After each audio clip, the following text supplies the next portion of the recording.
എൻ്റെ പേര് അനഘ. ഞങ്ങൾ 4 പേരും കാലടി സംസ്കൃത സർവകലാശാലയിലെ MSc ജോഗ്രഫി വിദ്യാർത്ഥിനികളാണ്. വനവും വന്യജീവികളും പിന്നെ വനാന്തരങ്ങളുടെ യാത്രകളൊക്കെ ഞങ്ങൾ ഏറെ ഇഷ്ടപ്പെടുന്നുണ്ട്. ഈ സാഹചര്യത്തിലാണ് ഓൾ ഇന്ത്യ ടൈഗർ സെൻസസിൻ്റെ ഭാഗമായി വനപാലകർക്ക് പുറമെ സെൻസസിൽ പങ്കെടുക്കാൻ വേണ്ടി ഞങ്ങൾക്ക് അവസരം ലഭിച്ചത്. മലയാറ്റൂർ ഡിവിഷനിലെ തുണ്ടൻ റേഞ്ചിലെ ബ്ലോക്കുകളിലേക്ക് 6 പേർക്കാണ് ടൈഗർ സെൻസസിൽ പങ്കെടുക്കാൻ അവസരം ലഭിച്ചത്.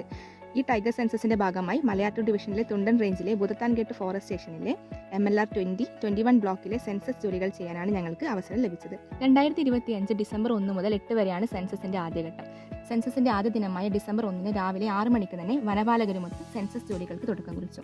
രാവിലെ 6 മണി ആയതിനാൽ വനത്തിലേക്ക് പ്രവേശിക്കുമ്പോൾ തന്നെ പക്ഷികളും മറ്റ് വന്യജീവികളും അവരുടെ ആവാസ വ്യവസ്ഥയിലേക്ക് മനുഷ്യ സാന്നിധ്യം വന്നതിൻ്റെ ശബ്ദങ്ങൾ ഉണ്ടാക്കി തുടങ്ങി. എങ്കിലും വനത്തിലേക്ക് പ്രവേശിച്ചതിൻ്റെ ആവേശവും അതോടൊപ്പം ഭയവും തോന്നി.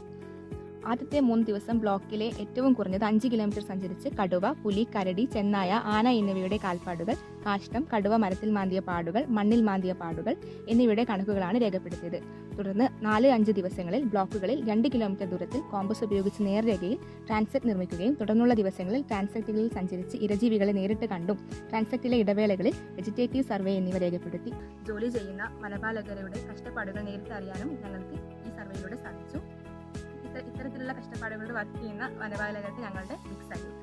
കടുവ സെൻസസിന്റെ ഭാഗമാകാൻ സാധിച്ചതിൽ കേരള വനം വന്യജീവി വകുപ്പിനോടുള്ള നന്ദിയും കടപ്പാടും അറിയിക്കുന്നു.